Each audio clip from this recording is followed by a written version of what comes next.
So Pygame does some very specific things for us. Pygame makes the structure and objects of a game easy to use. Now that is something we take for granted, right?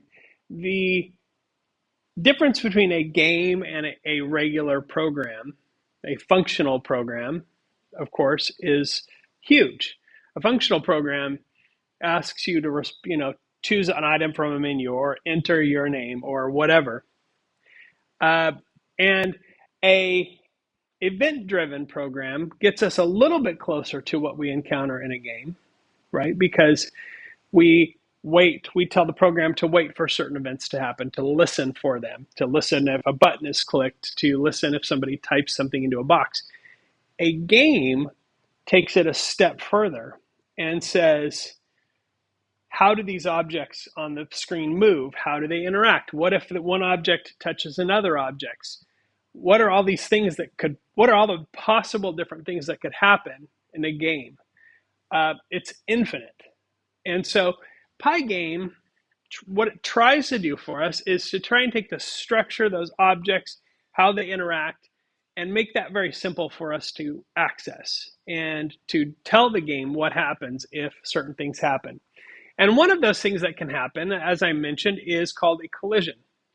A collision happens anytime two sprites touch each other. And a sprite, the easiest way to think about a sprite is anything that moves on a screen in a typical video game is considered a sprite. It's a object in the game. It could be an enemy, it could be your player object, it could be things that you shoot, it could be, the game Flappy Bird.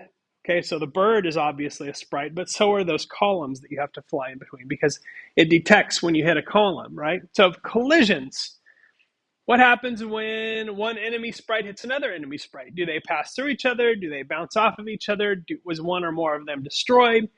All of those things are things that could happen that you have to think about. And so Pygame does something really great for us, and it makes the act of detecting a collision between two things super simple.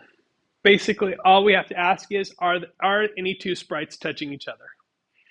And if the answer is yes, what do we do? If we didn't have Pygame, if we were programming a game from scratch, what we would have to do is calculate the size and position of every object on screen and mathematically determine if any of those two objects were touching or overlapping. And imagine if you have two objects on screen, not a big deal. Not that big of a deal.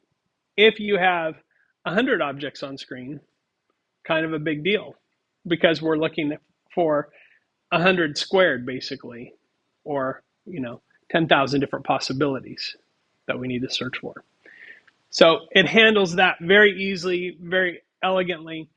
It also handles something called screen updates. We take this for granted again, but when we're watching a thing online, we're watching a video or a video game or cartoon or anything, even an animated GIF. There is no such thing as actual movement on a screen. Movement does not exist. What does exist is small changes that happen over a rapid period of time that trick our eyes and our brains into thinking of movement.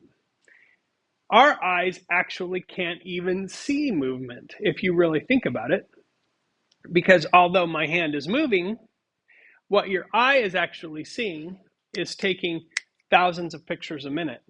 And it's taking a picture here, a picture here, a picture here. And when it puts it together in your brain, what you see is movement. A television set, a video game, those all do the same thing. There is no movement. There is a series of pictures that's very similar. Now, what happens with Pygame is called a screen update, where anywhere between 20 and 120 times per second, that screen is updated. And every time that screen is updated, those things on the screen change their position just ever so slightly. And the faster they change their position, the quicker they appear to move. on the screen. But if we have 100 objects on screen, Pygame keeps track of all of them for us, where they're supposed to be, and how to draw them. So screen updates, big deal. Controls, mouse, keyboard, game controllers, those are all things that you can use with Pygame in different ways. The keyboard is the easiest one to use, although a game controller is not too difficult either. The mouse is a little bit more interesting because a mouse has movement in directions that are kind of weird. It could be up and diagonal, so there's X and Y movements for a mouse, buttons and things like that, but you can certainly use a mouse.